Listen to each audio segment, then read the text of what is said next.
Welcome to On the Edge with April Mahoney Brains. Here, this is the spot where the conversations are pointed, the guests are sharp, and the responses are never dull. Did you bring your thinking caps? Because it's time to put them on. Because the conversation starts now. I said, have you ever done one of these suckers and forget to hit the record button? Yes, ma'am. That's ugly sauce, but we're pretty sauce here on the edge, the place where the conversation is pointed, the guests are sharp, and the responses are never dull. And we have Dr. Josephine Harris. They call her Dr.Jo because she knows how to help you feel better, release anxiety and stress, cope with family members that may have mental health challenges. That's her field of expertise, brains. So she's here to share that with us on the edge. Welcome her. How you doing, Dr. Jo? I am blessed and fabulous. Oh, she said what? And fabulous with the big F. Tell us a little bit about you and how you're brave, stronger, and smarter, as it says on your wall. Yes, ma'am. As you know, I am Dr. Josephine Harris. You can call me Dr. Jo. I am the mental health expert as well as an international psychology, a 7-time best-selling author. I also am a certified mental health coach where I help military spouses as well as women to find their self-identity, to step to the forefront while helping these service members fulfill their career and so that they can have a fulfilled career as well. Well, that's a whole bunch of good stuff you're doing there because I am a retired military spouse. And girl, they come back cuckoo for Cocoa Puffs. Well, the whole dynamic has changed. It depends on their job. If they're isolated, they're away from their family. I knew this guy that was on a submarine. And when he came out, he was just, your whole life has changed. And then the relationships. Yes, ma'am. Maintaining a relationship with your spouse and they're far away. You got the kids, all that. How did you get into the military? Are you a military spouse? Yes, ma'am. I am a military spouse of 20 plus years. What branch? Army. Okay, we Navy. Okay. And don't worry, because I have a daughter that's in the Navy. Oh, wow. I have a daughter that's in the Navy, a son that's in the Air Force. So we're a family of many branches. So what really brought me as a military spouse and to hold my grounds to find my self-identity, because when as a military spouse we tend to lose our self-identity, and when I mean lose your self-identity, we tend to hide behind our service member career. And you have to realize that when as a military spouse we have to really pick up where our career and move, and that is the hardest thing to do because it can be frustrating, it can be hard finding a job, it can be even hard networking because then you have a split in employment because you move so much with your service members. And you have to realize that with that split in employment, there's volunteer work. So while you're in transition, it's best to volunteer so that you won't have that gap in employment. And it's hard for us to even get employment as a military spouse. And once they have a military spouse, some people don't want to hire you because they know that you're there for a short term. Oh, well, I don't know, because it's 7 or 8 bases here in San Diego, so it's like super cool. But you get here and they hook you up. Yes, ma'am. It has got better. But you know what's gotten worse? The commissary. Oh. The commissary, brains, for y'all that don't know, that's a military grocery store. It used to be off the chain. You get groceries, you have 2 baskets. And especially you, Dr. Jo, you got 7 kids. Yes, ma'am. How did you feed them and get all these degrees and accolades and be a wife? How did you get your superpower? Let me tell you by the power of God. By the power of God, by reading his word, by getting mentored, my pastor, my first lady, being around other mentors that I want to inspire, being around other women that I see inspired being around millionaires. So although I'm a military spouse, we have a lot of resources that they give us and that we have, but most military spouses don't really know. But there's a lot of resources out there that help you build business, they help you with small business loan, they help you go to school and get certification. With me, I had to really chime in on what I love to do. So my passion and the prayer of God and my pastor along the way, my mentor, helped me thrive with it. Really? That's important. Yes, ma'am. That's important. That's important. So you're at this point in your life, you are doing all of these things. What are you doing for self-care? Wow, let me tell you, with my self-care, and I've implemented how important it is to have self-care. With me, I take a week off every month. Ooh. And that's for me to rejuvenate my mind because I help a lot of clients. I'm a psychotherapist. I'm an international psychologist. And I also teach. So, I take in a lot of things. So I really have to rejuvenate my mind. I take a week off vacation. Every month I'm going on vacation. I'm doing something. And with me, I like to sit down every morning at 5 o'clock, read my Bible, drink my coffee, and recite my affirmations. So that's really my self-care. Well, that's good. That's good. Now, let's ask you some good stuff. If you were a appliance in the kitchen, what appliance would you be and why? Wow. The appliance I would be, let me tell you, that is the most interesting question, but I would say I would be probably the refrigerator. Really? And let's say the refrigerator, because sometimes when you get upset, you cool off. Well, that is really good. That's cute. See, I'd be the opposite. I'd be the tea kettle. I'm hot and steamy, okay? Always popping off. Yes, man. The refrigerator holds a lot of knowledge. That means it can help you with nutrition because sometimes you want to go into the refrigerator and get something to eat, which will help you rejuvenate and get that energy back. unless it's the butter pecan ice cream. Yes, that will cool you down with your mind. That's crazy. That's crazy. What are 3 things that you cannot live without? And not the kids and the husband. I know all of that. But what are 3 things? We know you got God and the Bible. But give me 3 things you just can't live without. 3 things I can't live without is my smile. And it is beautiful. My smile, pet my dog, Okay. as well as my laptop.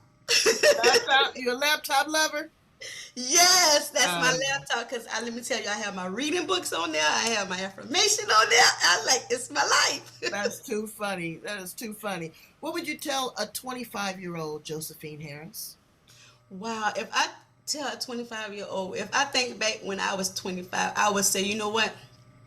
Live, laugh, and learn along the way up until you cannot learn anymore. Okay. All right. Well, fulfill your dreams. Yes, ma'am. What's the best meal you know how to cook? Ooh, I'm a Southern chick, you know that. I know. That's what I'm saying. I'm a Southern chick, let me tell you. Eggs and poultry. The best meal I like to cook is collard greens, macaroni and cheese, smothered chicken, cornbread, peach cobbler. Yes, and some fried chicken. Wow. So now, what was the pecking order? Being the mother of 7 children, did you and a military spouse too? Did you have them in lines? Because you got to have order when you got 9 people in the house. It could be chaos. Let me tell you, as you know, I'm a blended family. So my husband has the girls, and he never raised any boys. So I have both girls and boys. So the first thing we have to do is really set the ground foundations because you have a lot of different personalities.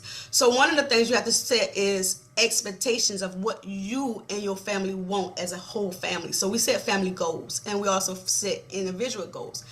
And you and your spouse have to be on the same page because sometimes as a blended family, they will try and play parents against each other. So But you ain't got to even put it in the mix and blend it, and they got some trickery for you. You ain't got yes, yes, because let me tell you, kids can be very creative. Well, we just had to talk about that in the green room, right?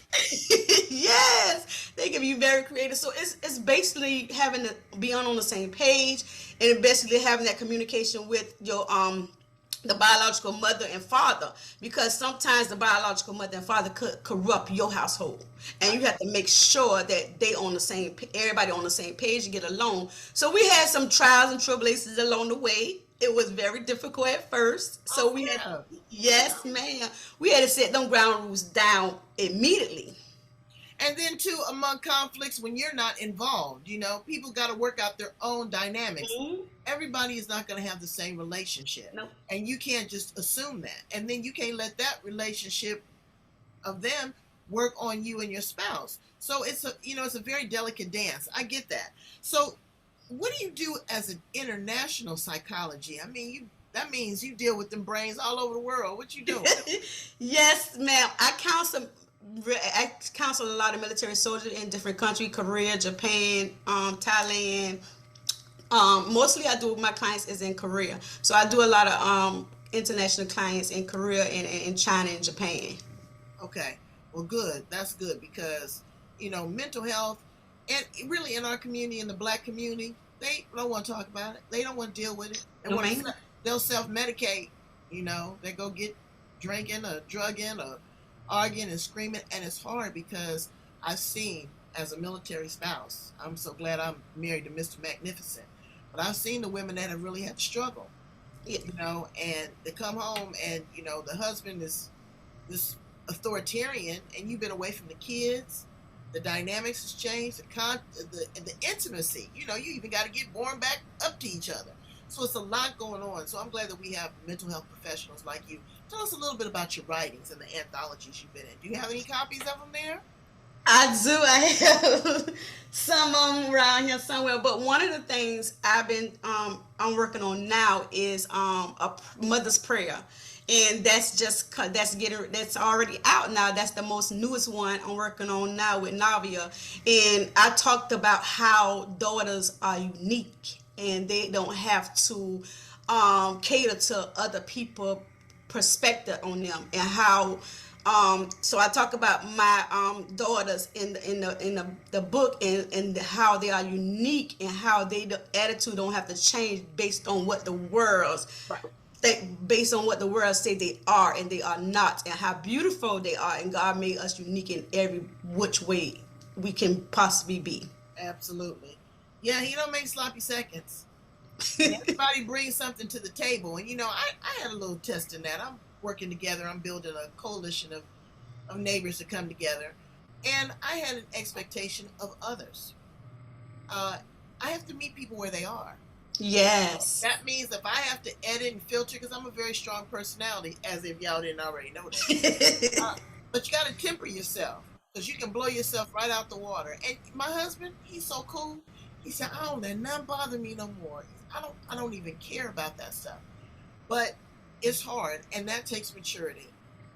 It takes maturity. Yes. And see, me and my husband are the opposite. I'm the more laid back, and I'm the more, well, that don't bother me. I don't let nothing upset me. I don't stress over nothing. You know what? I give it all to God. So that's why I look so young. That's why I look so young. I don't stress. You're the psychologist. You know how to decompress. That's crazy. You take a week off. Yes, ma'am. So, yes, okay, so you did that book, and so what other anthologies do you have out so my brains can get in contact with you? One of the things I have out is I did Live Your Faith Out Loud, which is I did 1 and 2, so I did that one as well. I'm so excited to see one of your books, Money Talks. What y'all talk about with money? Let me tell you, this book is dynamic with different couples on here.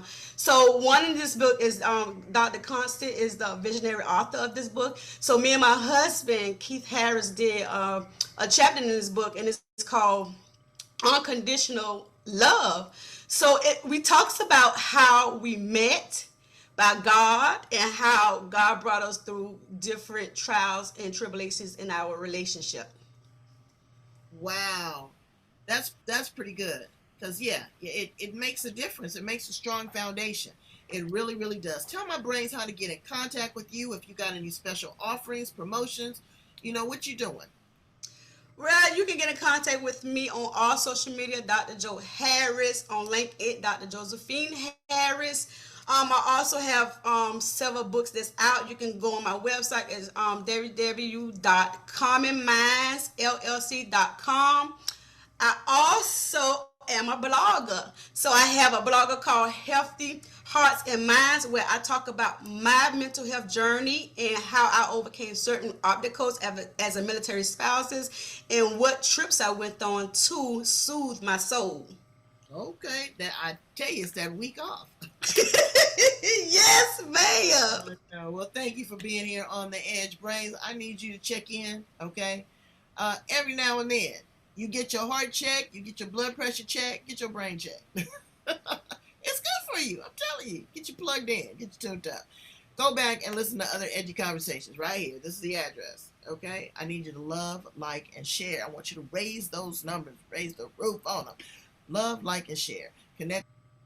And be sure that you connect with Dr. Josephine Harris. Dr. Jo. Because she know. For sure. Thank you for being on the edge. Bye, brains.